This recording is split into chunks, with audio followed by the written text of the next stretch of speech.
First, I want to thank you for coming out. I personally think time is one of the most precious things that we have, way more valuable than money. And so I have tremendous respect when you would take time out of your life to get in a car, or however you get here, and take that time when you could be doing plenty of things to do or not do, and to come here for you don't know what, and I don't know what. And even though I have somewhat of a game plan, it usually goes out the window because I'm really trying to tune into what this community is looking for or asking for, or whether you know it or not. So I'll start, and then I'll see whether my guidance shows up so that I can speak to what it is that brought you here, because there are many reasons that have brought you here. There's a wide spectrum of reasons that brought you here. And it's almost odd to even have a Death 101. It kind of just shows how much it's disappeared from the cultural commons. And yet there's many of us now that are yearning to make friends with this piece, because for one thing, as I look around the room, many of us are at least 50 or 60 years old and are now watching our parents dying and starting to see our friends die. And if you're like me, you look around and you see what's available, and maybe you don't like what you see, and you see what's not available, and you're wondering how to navigate the territory, because that's certainly what got me here, is I saw what wasn't happening. You know, what's odd is that one of the most known things we have in this life is that we're going to die. And yet it's maybe one of the least known things about it.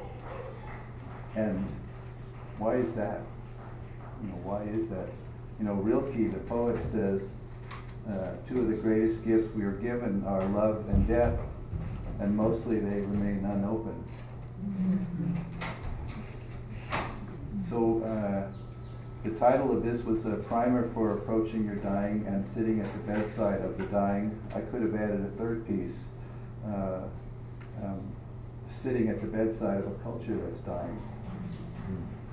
And all three actually are calling for the same response.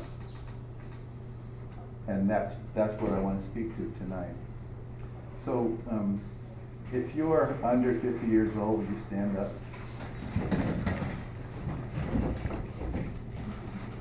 Thank you. Thank you. Yeah, I want to get a sense of who's here. So if someone close to you has died in, say, the last 3 months, would you stand up?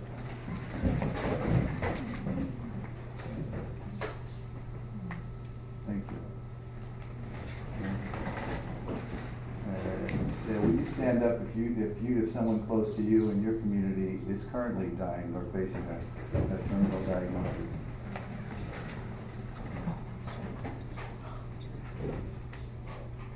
Thank you. Would you stand up if you're currently one of the caregivers for someone who is dying? Thank you.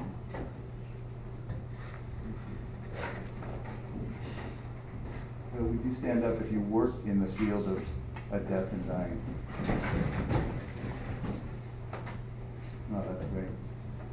That's great, thank you. I'm going to see if I can sit, or I'll prop myself up, but I think I'd be more relaxed. So I also want to speak to what I know is present in the room. And rather than asking you to stand up, I'll just speak to some of the things that I know are in the room. I know there's fear in the room.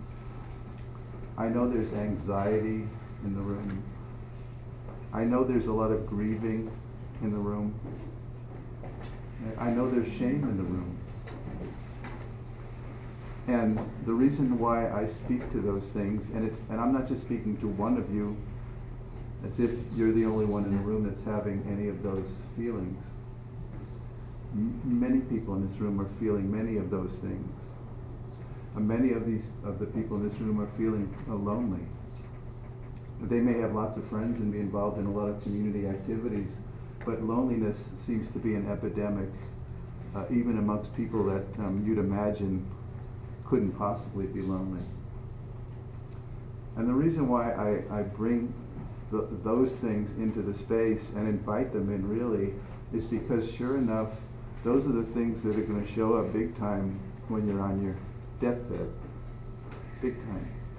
And of course, as you can imagine, that's not the best time to work with those feelings and experiences. Just as much as there are, let's say, regrets in terms of how you lived your life and whether you lived the best life you wanted to live and lived the life you did want to live and lived on purpose and were somehow of value to your community,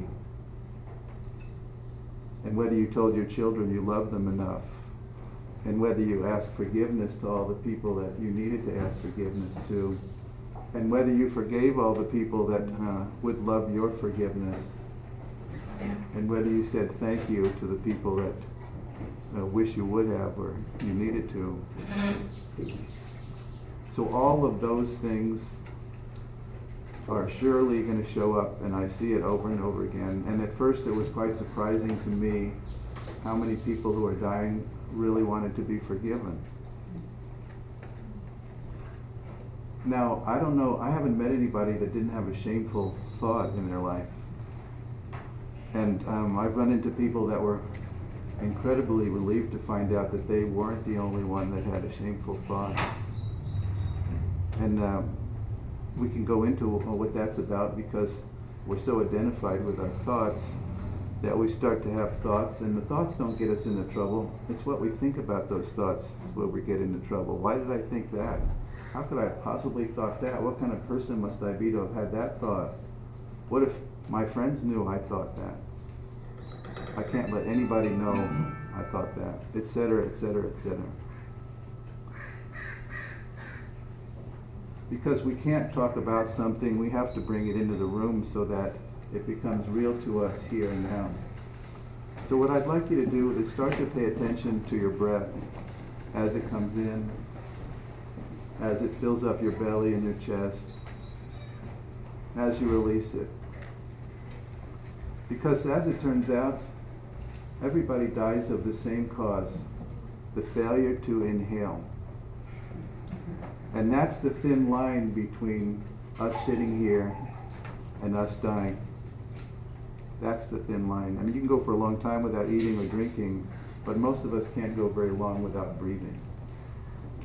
Now imagine as you're paying attention to your breathing, the miracle that it happens at all, and the miracle that for the most part it happens whether you're thinking about it or not, fortunately the case for many of us who don't think too much about breathing very much.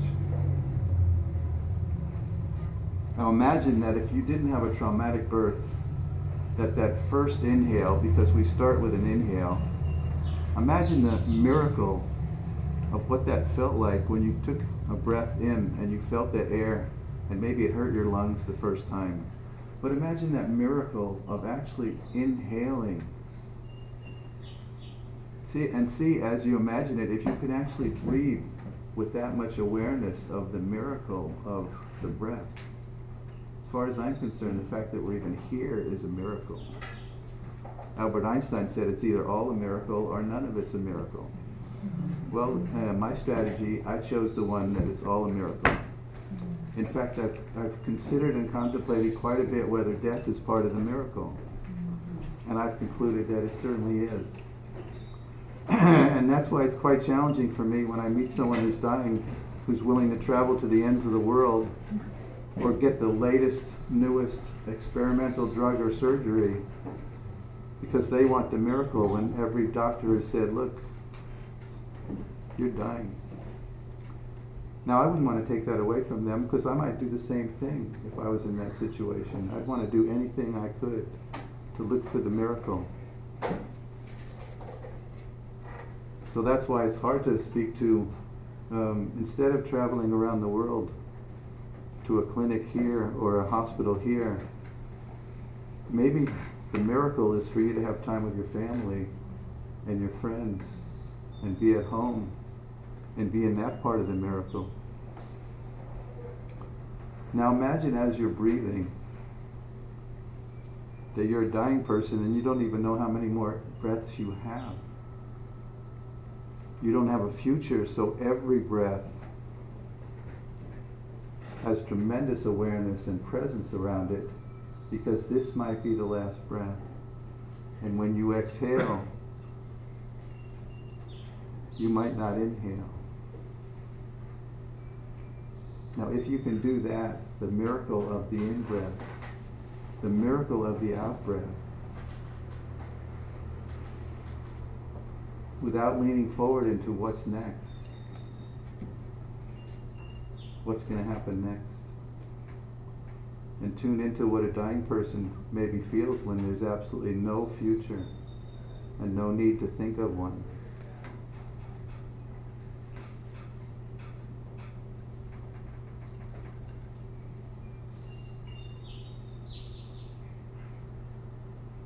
So I would say I'm here for a couple of reasons. One, I love supporting this budding movement that's sprouting up and gaining energy and gaining attention to bring dying and death back into the community. Because that's what needs to happen. Because what happened was we gave it away. For one reason or another, maybe because some generations back we were so disturbed by how much death there was, we were happy when somebody offered to take it off our hands, and the funeral director would drive up when somebody died, and the dead body would disappear, and the next thing you saw was either an embalmed person that looked somewhat like the person that left your home, or ashes. Now there's a tremendous break in our ability to grieve when there's that break, when that body disappears, taken away by strangers and so-called experts. But we gave it away. And we gave it away to what's more and more becoming big business. And the local funeral home where I live just got bought by the third biggest funeral home corporation in the galaxy. And that's just like what happened to our food is happening to our dying and our death, because the baby boomers are coming. And what that means is that in 1945, everybody still hear me fine? In 1945, there were approximately 1,600 babies born every day in America. 1,600 babies born. The Army came home. Pretty much 9 months to a year later, it went from 1,600 babies a day to 10,000 babies a day. That's what's meant by the baby boomers, and that went on for 10 or 15 years. And those baby boomers just turned 65 last year, the first wave. And of course the funeral industry and the cemetery industry, and they are industries, are just going, hey, here comes the really good times, and in fact it ain't going to get any better than it is for the next 30 years. And they're very aware of it, and so they want to cater in all kinds of ways. And now they're taking over their notion of what green means, and they're trying to green it all up. The same thing with hospice. Hospice is an amazingly important and beautiful thing, and certainly so valuable and so important. But what's happening to the hospice, what I would call an institution, is that more and more for-profit hospices are moving into the hospice field. Why? Because there's so much money in Medicare, in Medicaid. And of course, we're certainly so relieved for there to be hospice, in part because we don't want to do it ourselves. We don't want to interfere it with our lives. We can't help it. That's how we were raised. That's the culture that's dying. That's all about, what do I need? How do I get it? What's in it for me? This is my life. So, the movement that I am encouraging is the movement back to what builds a community. Because the word gets thrown around all the time now, but what is real community building, village building, what does it take? Well, at the bottom, it takes that we take care of each other through the whole range of care. And so when I hear someone say, I don't want to be a burden, I want to turn that on its head. Well, why don't you want to be, why do you even think it is a burden? Why do we have so much harder time receiving gifts than we do giving them? That's pretty common today. It's much easier to receive a gift, to give a gift than it is to receive one. Well, why is that? Because we take it as, in general, not all the time, but we take it as it puts us in debt to that person that they gave us something. We're not good at receiving. I don't want to be a burden. I want to turn that on its head. I want to say, hey, you owe it to us. In fact, we need to care for you. That's how we build community. And if you've been part of a caregiving team, you yourself see how empowering and impacted the people who caregive someone, what happens to that group of people. So I started, I've been working as an ordained minister for going on 30 years. In the late 90s, people started coming to me who were dying or grieving, or somebody else was dying, and I didn't feel like I was skilled enough. As it turned out, maybe I was, because maybe the most important skill is the ability to listen. And most people, I find, don't know how to listen very well, because most people are thinking about what the person said and what they want to say in response, or they're thinking about what's for lunch, or et cetera, et cetera, et cetera, that most people I come across don't know how to really sit and fully be present and listen. And that's in part to our conditioning. And most of us grew up with a TV in front of us, and the TV, it did something to our ability to pay attention and to be present. But more so, what it did to us was it kept telling us that you won't be happy, you won't be good enough until you buy this, achieve this, collect this, travel there, and buy some more stuff. In fact, it turned us into citizens. It turned us from citizens to consumers. Which is why, right when 9/11 happened, our president got on TV and said, "Don't stop shopping." That's basically what he said. So we have a hard time listening. And yet, maybe that's the most important thing we can bring to the bedside of the dying, who have maybe never been listened to and don't feel heard or seen.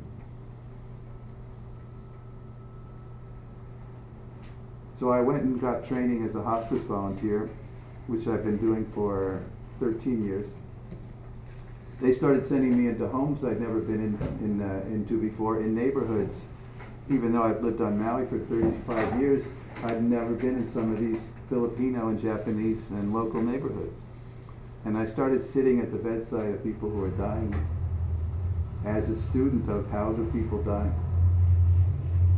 Because one of the pieces in terms of how we approach our own dying and how we approach sitting at the bedside of the dying is what is the experience that we have in seeing people die, which is fairly limited since we've given it away to some degree. And why I say we have to take it back, not only because of this break in our ability to grieve, but it breaks the place of where the village building happens, of where our own soul work happens, of where the care for the leaving soul happens. And we learned how people die to give us an understanding of what dying is, what it asks of us, what may happen when we find out we're dying. course, we don't want to find out we're dying. Even though everybody in this room knows we're going to die. Anybody here don't know that? That's usually everybody knows we're going to die. And yet, for pretty much all of us, it's tremendously shocking when we find out we're dying. Why? We knew we were going to die. Because other people find out they're dying. We have plenty of time. We have a culture that has an entitlement to 80 good years or better. We, for the most part, assume we have 80 years for the most part, or whatever it is. We just heard yesterday 76 is what the average male or something, 76. That's pretty bizarre, don't you think? I mean, if you think about it, that we assume we have 80 years and anything else is not a full life. And I'm so sorry for your loss. Actually, I've heard that when somebody died and they were 104. And I'm like, how old do you have to be where people just don't go, yeah! Way to go, 104! I don't know. But where this full life shows up, of course, where it shows up the clearest and the most strikingly is when a child dies. And that's the hardest death I've seen. And maybe you have. But that's what you hear. What a tragedy. They didn't get to live a full life. Right? You've all heard that. Well, what does that mean? What's a full life? Are you living a full life now? Wouldn't you love to be able to say yes? I mean, really, if you asked a 12-year-old that you know, and you said, hey, are you living a full life? They think, man, adults are really weird. Full life. So I got to see more or less, well, what I saw was people were dying in a couple of different ways. One way was, I'm not dying, I'm not dying, I'm not dying, I'm not dying, I'm not dying. And that showed up in, I'm going to live my normal life, and I'm not going to let my dying get in the way of me living my normal life. Well, I found that extremely odd. Because there's a difference between being killed and dying. Dying is an active verb. You can't use it in the passive sense. It's an action. You die is something you do. You can be killed, that's something that happens to you. You can be killed by cancer, but you die is something you do while you have cancer. That dying is something you do unless you don't do it. Then you let yourself be killed because anything but death, I'm not dying, I'm not dying, I'm not dying, I'm not dying. Finding out you're dying, I mean, when do you start to die? Yeah, the most common answer is when you're born. Well, I used to think that was true, but it's not true. Where does that come from? You start to die as soon as you're born.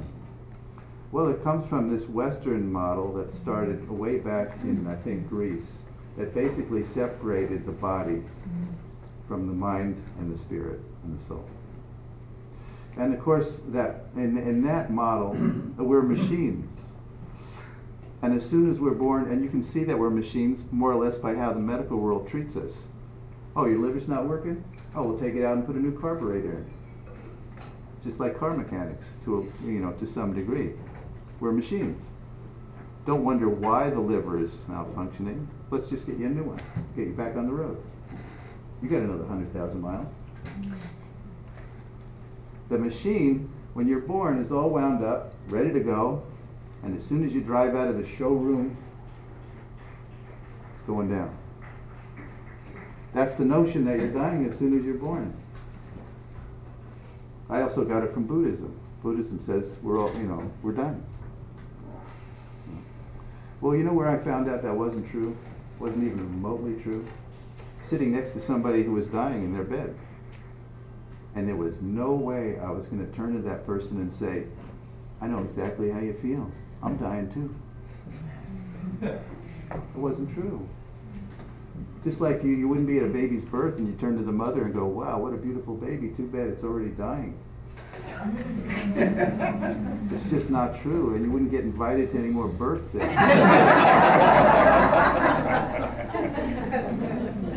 It's just not true. That's the other piece of, okay, I spoke to the piece of we need to have experience, we need to be around and see how people are dying. That's how we learn.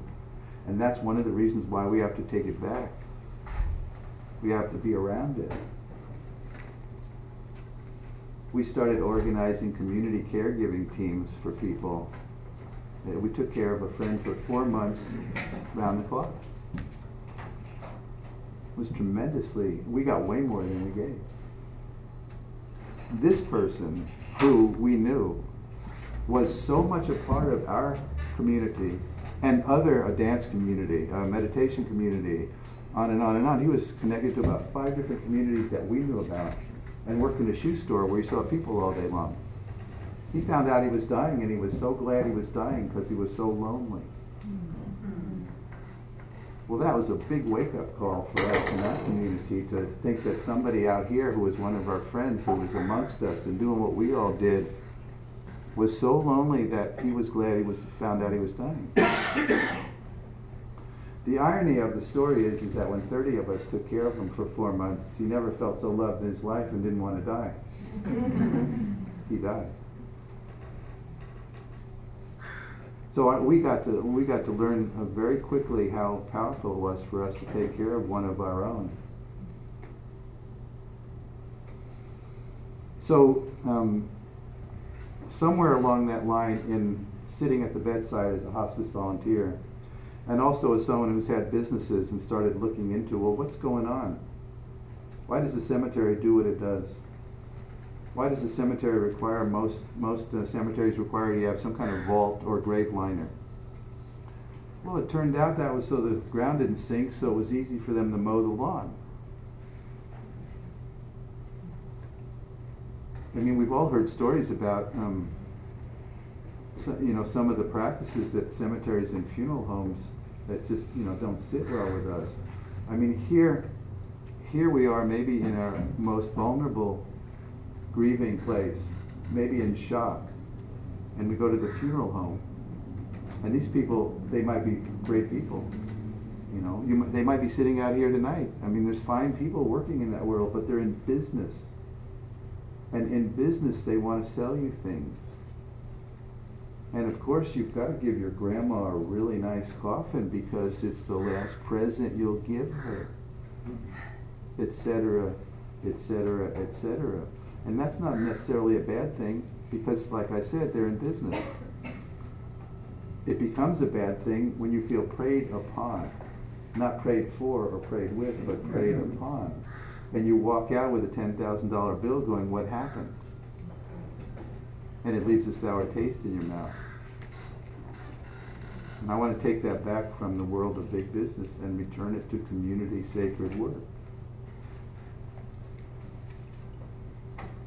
So in the process of learning what it meant to die at the bedsides I sat at, and seeing that for the most part it was either considered a medical event. When you see someone who's dying and you say, how are you? Usually they talk about their symptoms.